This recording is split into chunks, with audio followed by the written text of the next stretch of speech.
It's January 28th, 1996. This is an interview with Josef Fixler. My name is Laura Berman. The interview is taking place in Bayside, Queens, New York, and it will be conducted in English. It is January 28th, 1996. This is an interview with Josef Fixler. My name is Laura Berman. The interview is being conducted in English. We're in Bayside, Queens, New York.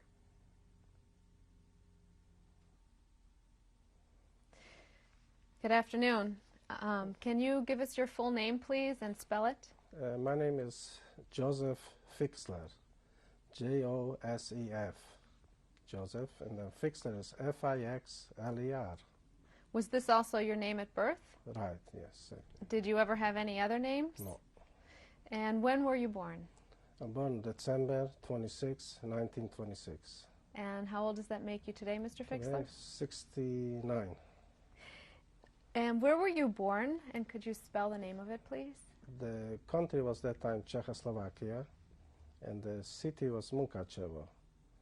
M-U-K-A-C-H-E-V-O.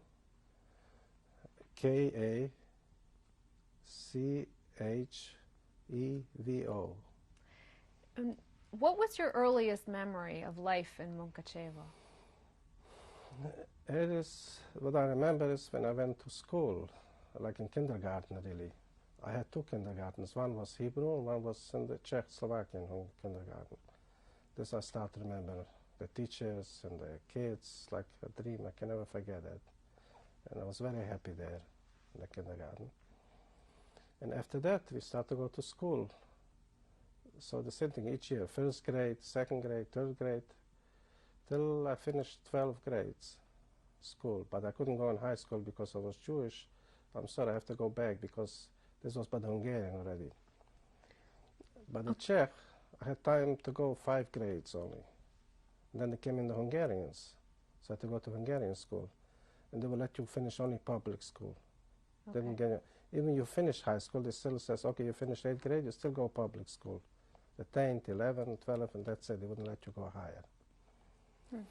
Can you tell me about your family, your parents? What their names were, where they were born? Oh, my mother was born in Munkac, in the same house where I was born. And my father was born, they call it Veretsky, upstate, more up, higher, in a smaller town.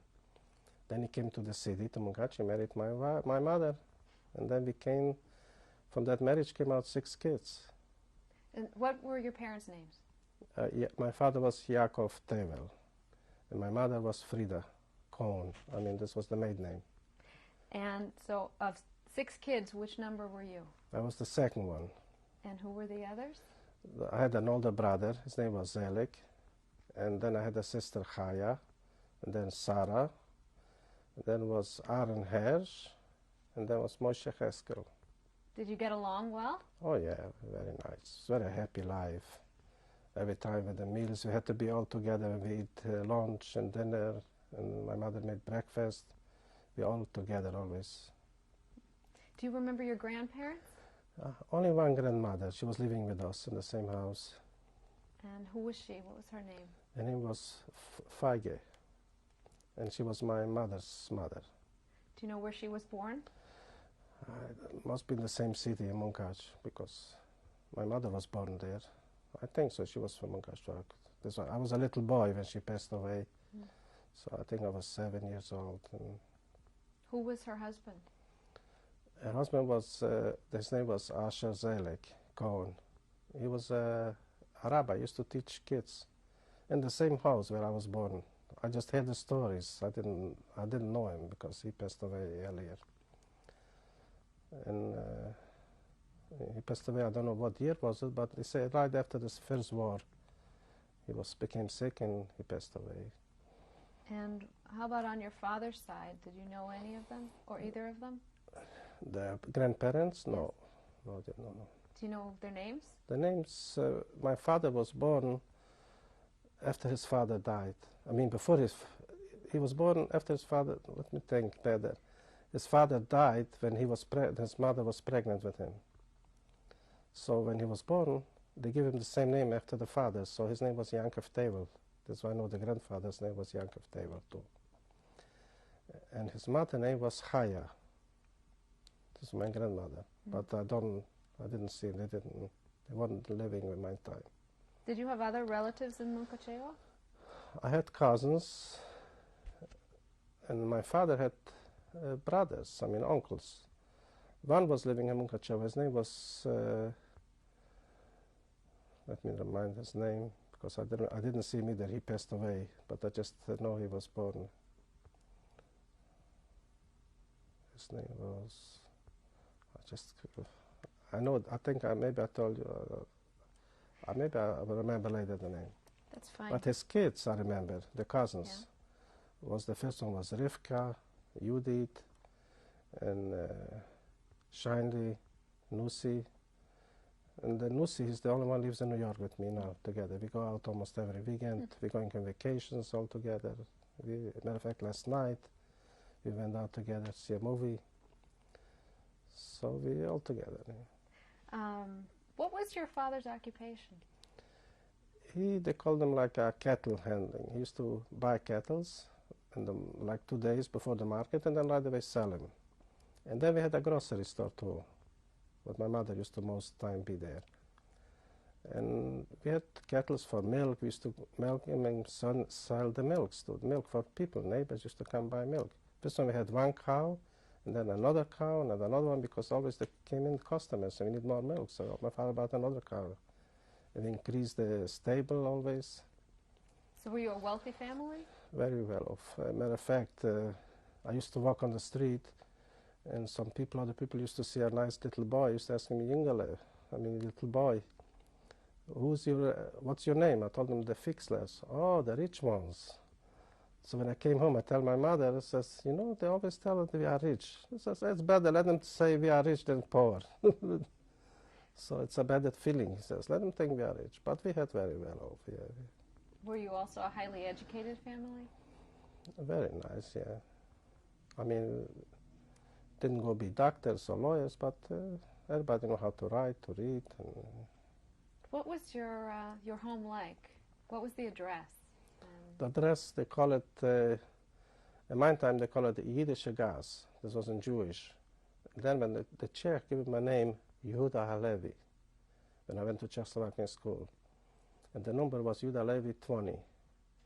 But then when the Hungarian came in 1938, they changed it, they call it Loterzo gas, because it's next to the river. The river was named Loterzo. So they changed it to Loterzo. They wouldn't have a Jewish name in a city like this. It's against the law. So we stayed Loterzo till the end. And what was the house like? A happy house. We had a big house, very big rooms, and a big kitchen. And they call it, we had a special big room for the food to keep. They call it a Speise room. We kept all the food. And we never were hungry. Every time, food, anything we want, we had on the table. But in Europe, we had to bake ourselves the bread, not like here, you go in the bakery. So we had a big oven. My mother used to bake once a week, Thursday night, for the whole week. And we used to wake up in the morning, we saw a whole table with all kind of goodies, bread and challah and danishes and any cake, chocolate danishes, all the goodies. Where was the grocery store? Right in the front of the house, in the front of the street, yeah, close. Did you speak several languages as a child? I speak Czechoslovakian from the school. The main language was Yiddish. At home we speak Yiddish, and then I went to school, we speak Czech. Yeah. What kind of a kid were you? What did you want to be when you grew up? What did you do in your spare time? We used to play soccer like kids. Most time we spent in school in a cheder, like in the Hebrew school they call it. We used to come home 8 o'clock in the night, and we didn't have time to play too much. And like in the morning, 6 o'clock we went to pray, then we came home with breakfast, and 8 o'clock we went to the school, Czechoslovakian school, till 2 o'clock. We came home with lunch and went back to the Hebrew school. We call it a cheder, till 7, 8 o'clock. And this was going on for 6 days a week, except Friday afternoon we had off because we had to help the parents home.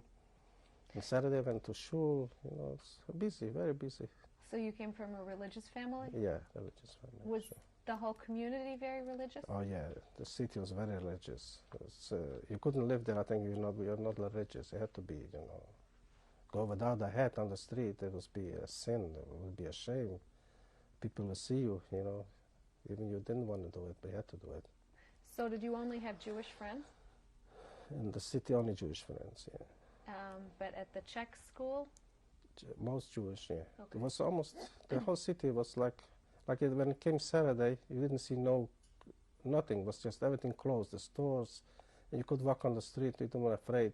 Wasn't too many cars those years, but no horses, no carriages.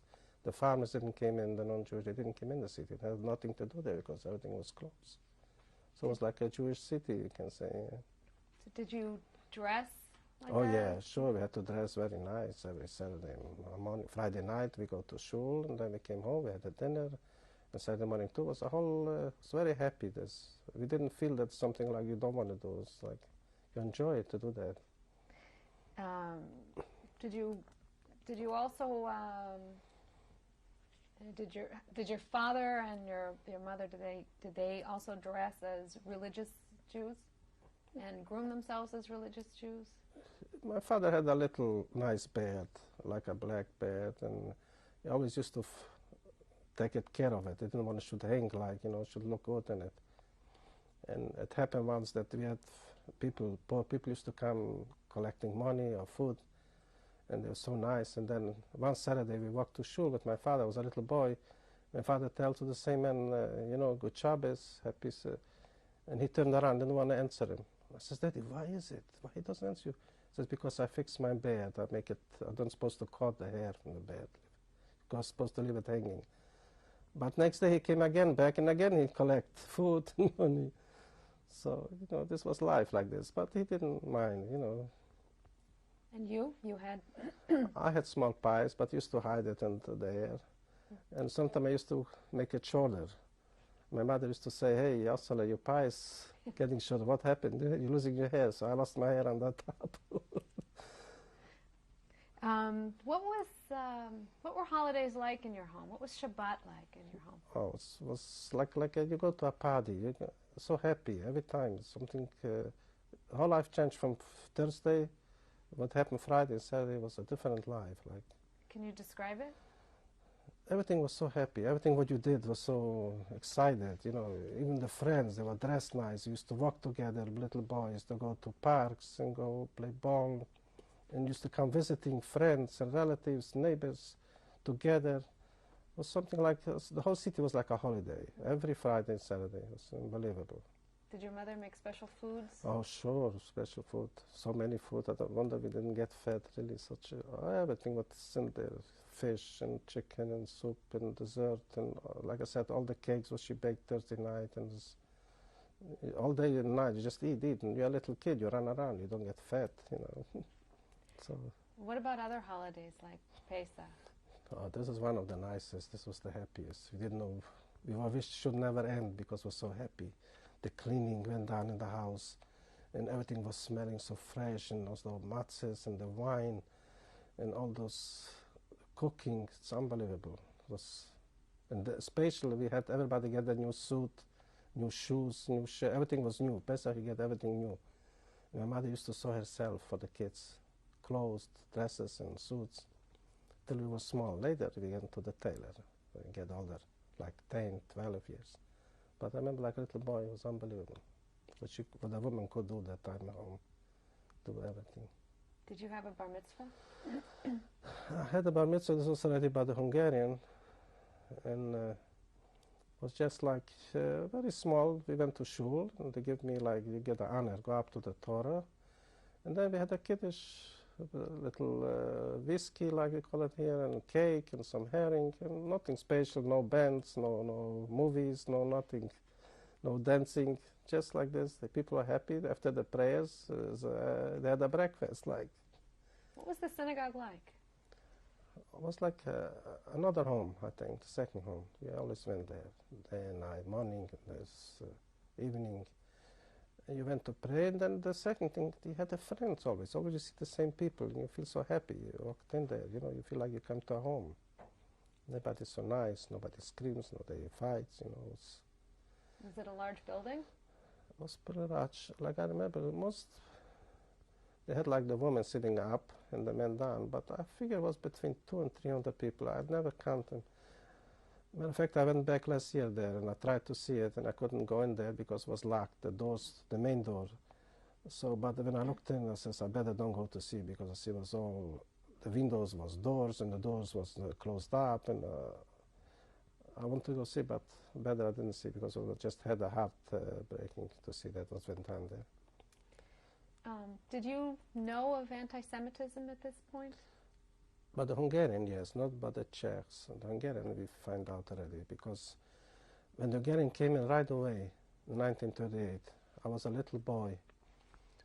And I remember we were standing there, everybody was so happy. They told us the Hungarians from the First War, who know them. I didn't know them. And they say, they're so nice, the Hungarians, they will be nicer than the Czechs, and they don't charge so many taxes. And I remember my mother was so happy because she can speak the language. Czech was very hard for her.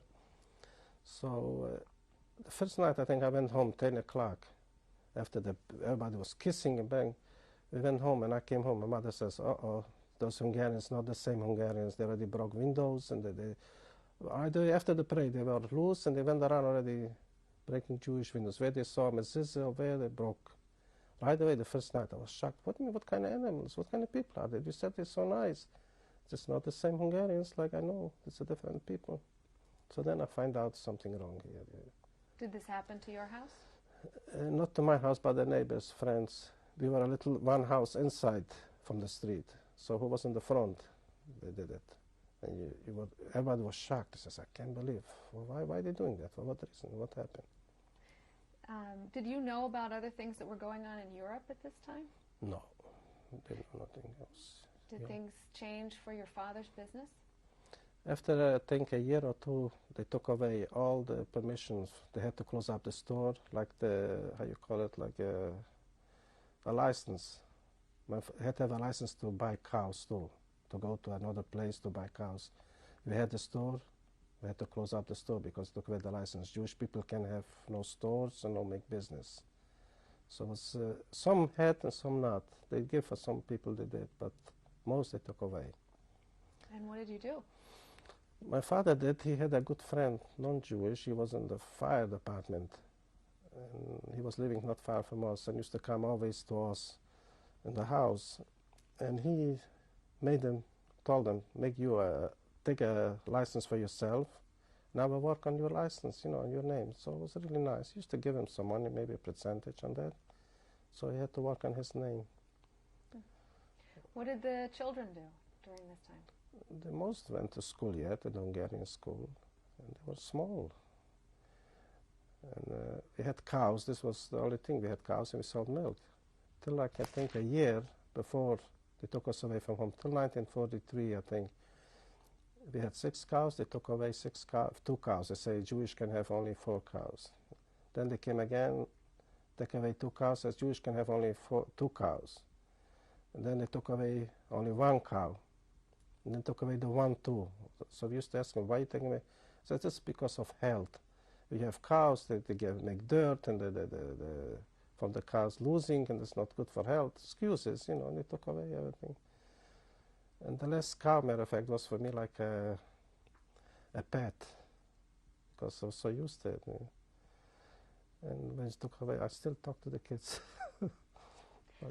How did they give these orders about the cows and so on? She just came in, police, with the civilian, and the civilian had a paper and says, you see, this is the cow, we have to take away. He makes believe he gives us a paper, like, here's the paper, and someday you get it back, but we never came back, they just went, they took it away.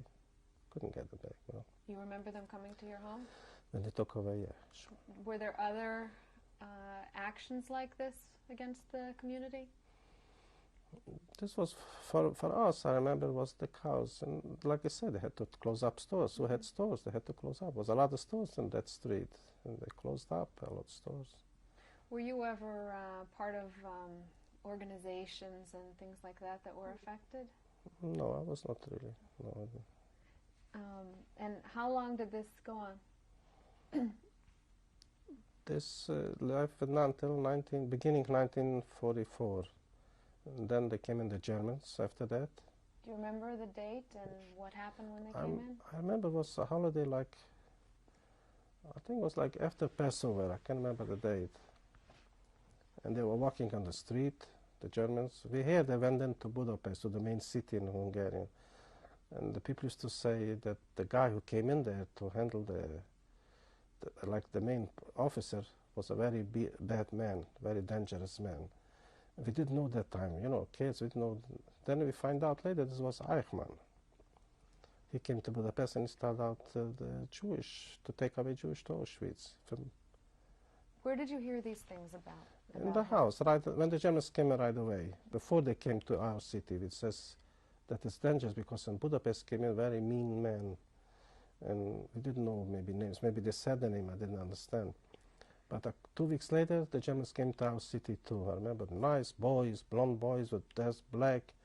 They went always 3-4 soldiers together, and they show so nice. They give chocolate. You should love them. You shouldn't do something. And you looked on them and says, why do you say the Germans are bad? They looked nice. Especially let them around walk. This was just like a show, like model boys, and they didn't have guns, nothing, didn't shoot nothing. So it's not so bad. After 2-3 days, it started out. They came to see what's going on. It looks like detectives, watching what we're doing, where to go, what to do. And after 3 days, I think I remember it was a Shabbos. We went to shul in the morning, like usually, around 9 o'clock. And 10 o'clock, usually we pray till 12. Around 10 o'clock, we hear what's going on in the shul. Everybody's talking. We have to go home. The Germans came into the city and they started to take the Jewish from the synagogues to beat them in this. And the main synagogue, we were in a little other one, a smaller one. So we ran home. We ran home and right away you hear beating and screaming. And they start to build a ghetto. They took anything they find, wood, and built fences around the streets and beating up Jewish people, beating, screaming. I was home already, hiding in the house, and that's what they did the first day. And then after they finished the build, they took them into the main synagogue, to the big one, and they had them take out all the benches and all the tables, and between them was my father too. And when they took out all the benches, they told them to go back in to the synagogue. And then the Germans threw the benches and the tables on the head on the people inside back. And I remember when my father came home injured, he was very bad. He couldn't move his leg, his feet, and everything. He was lying in bed for a week. That's what I remember. Yeah. What was the, where was this ghetto? What was the area?